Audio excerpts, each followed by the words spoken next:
My wife said that to save our marriage, she needed to sleep with her ex. And I agreed. I even helped her pick the perfect dress for the occasion. The very dress her ex would be taking off her in just a few hours. She thought my consent was a weakness, but I had my own secret. A secret so devastating, it wouldn't just turn her life upside down, it would blow it apart. A beautiful, tragic battlefield where we fought for every inch of ground. There were explosive arguments that would leave the walls of our small apartment ringing with silence for hours, followed by desperate, tearful reconciliations in the dead of night, where we'd cling to each other as if the world was ending. I remember one fight, a ridiculous one about finances, that escalated until she was screaming and I was punching the air in frustration. An hour later, she brought me a cup of tea, her hand trembling slightly, and whispered that she was just scared of failing, and I, like a fool, would melt. I loved that about her, or at least I thought I did. I loved her capacity for what I perceived as profound care. She would organize my life with meticulous detail, lay out my clothes in the morning, and always remembered my favorite takeout order. It was a comforting, swaddling kind of love, and despite the constant friction, it made me feel secure. So when she first brought up couples therapy, I saw it as another one of her caring gestures, a proactive step, a lifeline. I jumped at the chance, filled with a naive hope that a neutral third party could help us untangle the knots we'd tied ourselves into. The first few sessions felt promising. We talked about communication styles and love languages, but a pattern quickly emerged. No matter what the initial topic was, Jessica would somehow steer the conversation back to her past. Specifically to him, her ex. Let's call him Derek. I just feel like my relationship with Derek ended so abruptly, you know? There was no real closure. And that unresolved energy, I think I'm dragging it into our marriage. It's not fair to you, honey. It's not fair to us. The therapist, a kind woman in her 50s, would nod empathetically, but I started noticing a subtle shift in Jessica's narrative. She wasn't just mentioning him as a past hurt, she was painting a picture of a grand, unfinished love story. I could feel my own history, our history, being erased and written over with every session. Then came the change. After about a month, Jessica suggested she should attend the sessions alone. I think I need to dig into this stuff on my own. It's my baggage, and I don't want to keep burdening you with it in the sessions. I need a safe space to process it all, so I can be a better wife for you. For us. What could I say? No? That would make me the unsupportive husband, the one holding back her healing. I agreed. I told myself it was for the best, that she was dealing with her demons. I wanted to believe it so badly that I ignored the knot of dread tightening in my stomach. For the next 2 months, she went to therapy alone every Tuesday. She'd come home looking thoughtful, sometimes a little sad, but always reassured me that she was making incredible progress. Our arguments lessened, replaced by a fragile, almost sterile peace. I now realize it wasn't peace. It was the quiet of a dying thing. The dam finally broke on a Thursday evening. I'd just gotten home from work. She had cooked my favorite meal. The apartment was spotless, and she was wearing a dress I hadn't seen since one of our first dates. Everything was perfectly staged. She sat me down on the couch, her hands clutching a glass of wine, her knuckles white. There was a strange, unnerving resolve in her eyes. She started talking in therapy speak, using words like authenticity, radical honesty, and the importance of having no secrets. My heart started beating a low, heavy drum against my ribs. I knew this wasn't just a chat, this was a verdict. Honey, you know how much I love you. More than anything.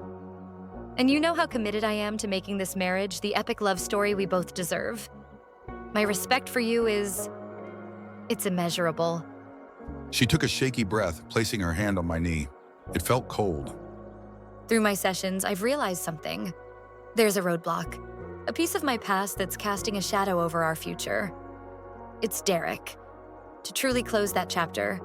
To lock the door and throw away the key so that I can give you 100% of myself without any ghosts. I need one night with him. The air left my lungs. The sounds of the city outside our window, the hum of the refrigerator. It all just stopped. I stared at her, trying to see the woman I married inside the stranger sitting in front of me. She wasn't asking for a hall pass. She wasn't confessing a desire to cheat. She was framing the ultimate act of betrayal as a therapeutic necessity, an act of service, for me, for us.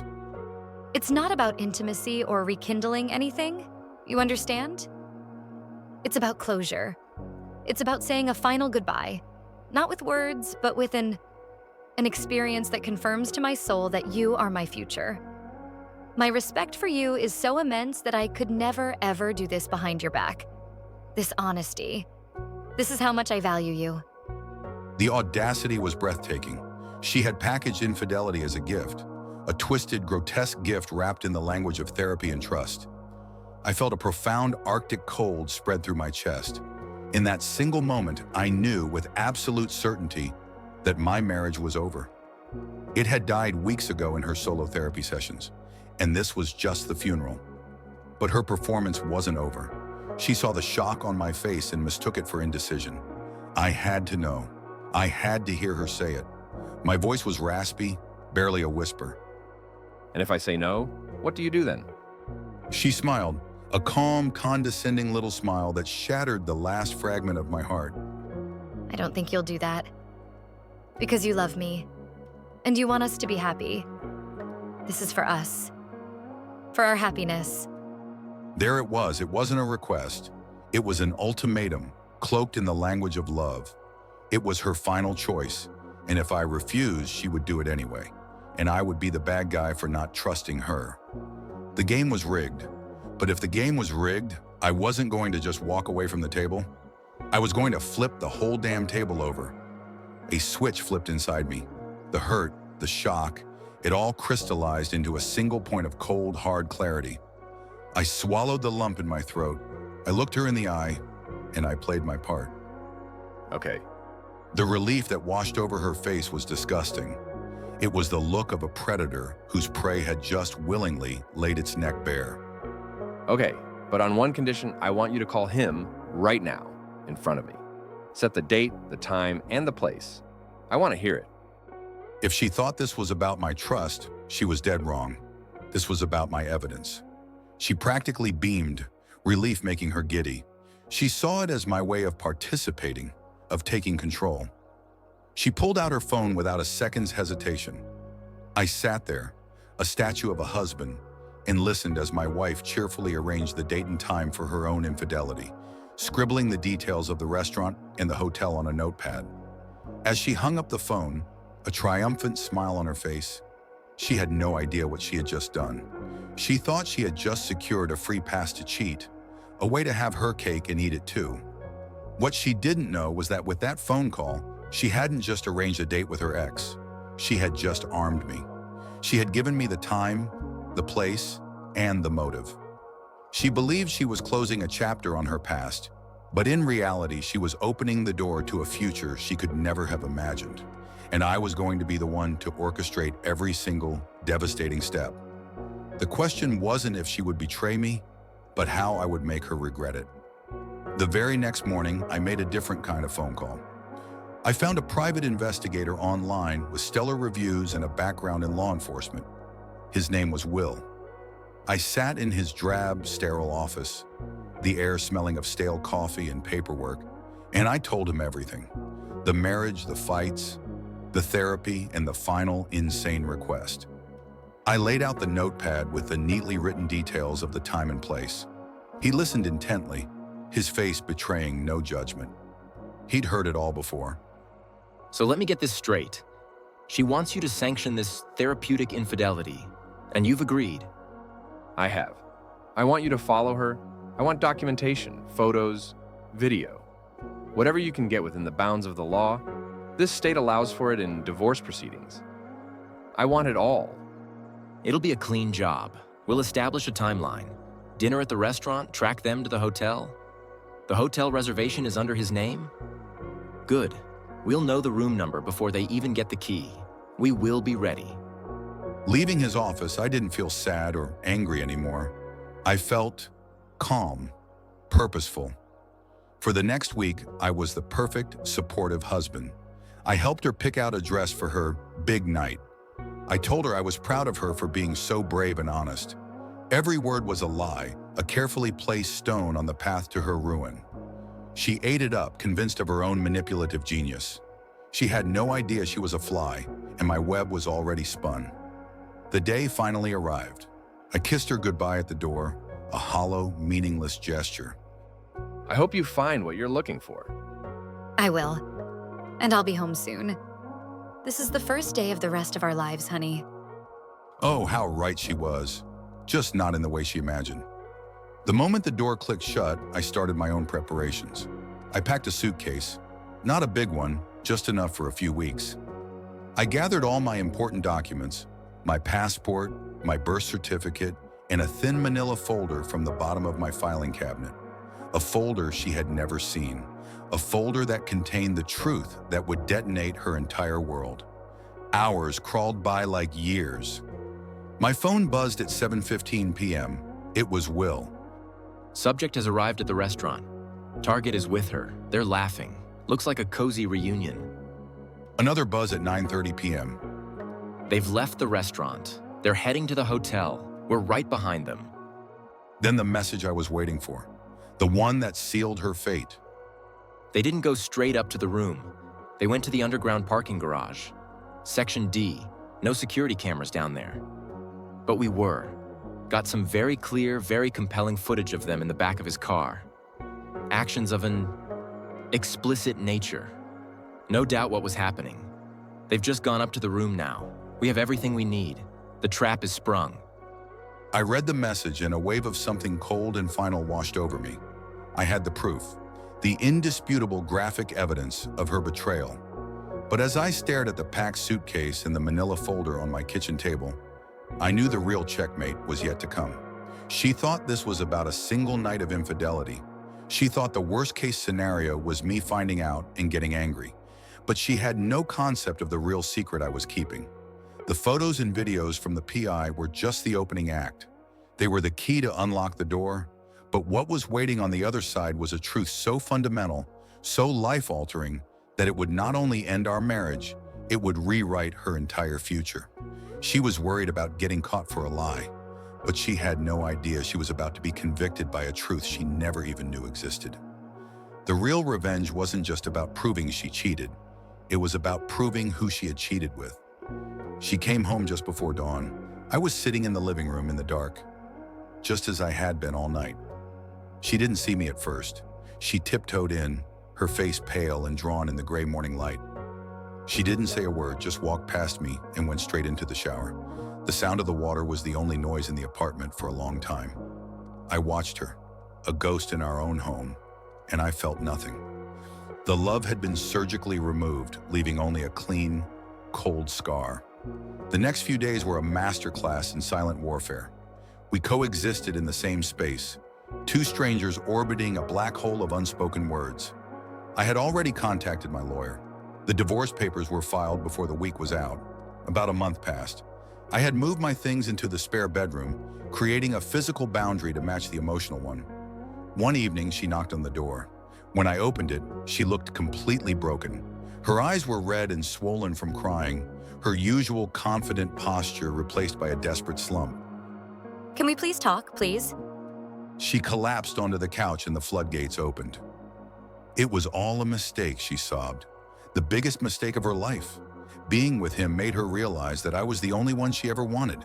It was supposed to bring her clarity, but it only brought her regret. She begged for my forgiveness, grabbing my hands, her tears falling onto my skin. I just sat there silent. I let her exhaust her entire speech, all the prepared lines and pathetic pleas. When she was finally quiet, hiccuping through her tears, she delivered her trump card. And there's something else. I'm pregnant. She looked up at me, a flicker of her old manipulative hope in her eyes. And it's yours. It has to be yours. We were careful with Derek. It was just that one time. This baby is a sign. It's a sign that we're meant to be together, to push past this and be a family. This was it, the final move in her game, the one she thought would guarantee her victory. I calmly stood up, walked over to the coffee table, and picked up a large envelope I'd left there that morning. I slid out the glossy 8x10 photos, the ones from the underground parking garage, the ones that left nothing to the imagination. I didn't say a word. I just laid them out in front of her, one by one. Her face went from tear-streaked pleading to ashen shock. The color drained from her skin as if a plug had been pulled. Her breath hitched. How did you... Her world was crumbling, but she hadn't hit the foundation yet. That was next. The pictures are just a formality, Jessica. A confirmation of what we both already knew. I then reached for the thin manila folder, the one I'd been keeping safe. I opened it and placed a single document on top of the pile of damning photos. It was a lab report from a fertility clinic, dated from over a year ago. It clearly stated my diagnosis: azoospermia, a 0 sperm count, a result of a severe illness I'd had in my late 20s. I had undergone treatment, but the final prognosis was clear.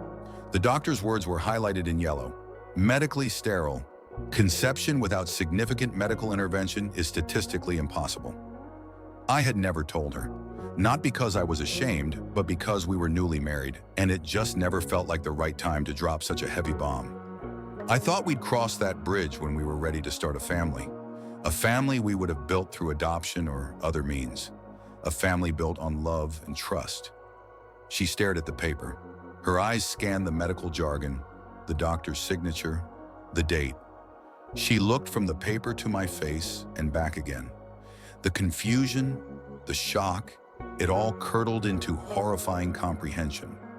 Her carefully constructed reality shattered into a million pieces. This wasn't just about a lie. This was about a biological impossibility. She slid from the couch onto her knees, a guttural sob escaping her lips. She crawled towards me, grabbing at my jeans. Please, please don't leave. What does it matter? What difference does it make whose baby it is? He'll be our baby. He'll call you daddy. We can still be a family. And in that final, desperate, delusional cry, I saw the absolute truth of her character. It was never about me. It was about what I could provide: a stable home, a name, a father for another man's child. I looked down at her, a pathetic stranger on the floor of our broken home, and I felt nothing but the quiet relief of a man who had just escaped a burning building. I gently pried her fingers off my leg, stood up, and walked to the spare room. I picked up the suitcase I had packed weeks ago. Walking back into the living room, I placed the divorce papers on the table, right next to the evidence of her betrayal and my truth. I didn't say goodbye. I just turned, walked out the door, and didn't look back. So before we get to the update, it's time for the final verdict. Based on everything you've heard so far, who was in the wrong here? Obviously the wife for cheating, but was my calculated revenge justified, or did I go too far? Cast your vote in the comments. Now let's see what happened next. This story is just wild, isn't it? Let me know in the comments. What would you have done in this situation? And if you enjoy stories with satisfying endings, show your support by hitting that like and subscribe button. It truly helps the channel grow. Now, for the part you've all been waiting for, the final update, the final update. The silence after I closed that door was the most peaceful sound I had ever heard. The divorce was, unsurprisingly, swift and uncontested. She had no ground to stand on. The evidence was absolute. She didn't even try to fight it. As promised, I did reach out to her parents. I met them for coffee in a neutral location. They were good, decent people, and telling them the story was one of the hardest parts of the whole ordeal. I didn't show them the photos, of course, but I told them about her request, the affair, the pregnancy, and my infertility. To their credit, they were utterly horrified. Her mother, a lovely woman I had always gotten along with, just sat there with tears streaming down her face. We raised her better than this. I don't know who she has become. They didn't make excuses for her. They thanked me for my honesty and for, in their words, not completely destroying her. I asked them to please step in and help her. She was about to be a single mother, carrying the child of a man she had a closure fling with. She needed support, and more importantly, her child deserved a chance at a life with its real father involved, if he was willing. From what I heard through the grapevine, they did just that. They pushed her to tell Derek everything. The initial aftermath was messy. He was shocked, angry, and denied paternity at first. But a DNA test doesn't lie. The last I heard, they were attempting some sort of co-parenting arrangement. Though it was fraught with animosity, she had to sell the apartment and she moved into a smaller place closer to her parents. Her grand romanticized past had collided with a very stark and complicated reality. As for me, I took that suitcase and I drove. I started with the national parks, Zion, Yellowstone, the Grand Canyon. I spent weeks just hiking, breathing air that didn't feel contaminated by lies. I needed to see something vast and true to remind myself that my tiny, shattered world wasn't the only one that existed. I wasn't looking for anything or anyone. I was just healing, recalibrating my own soul. It was about 6 months into my journey, at a dusty little diner in a small town in Colorado, that I met someone. It wasn't dramatic. She was a waitress, and we struck up a conversation about the book I was reading. We talked for an hour after her shift ended. Her name is Clara. She's kind, she's funny, and she has the most honest eyes I've ever seen. We took it slow. I told her my story, all of it, including the part about my infertility.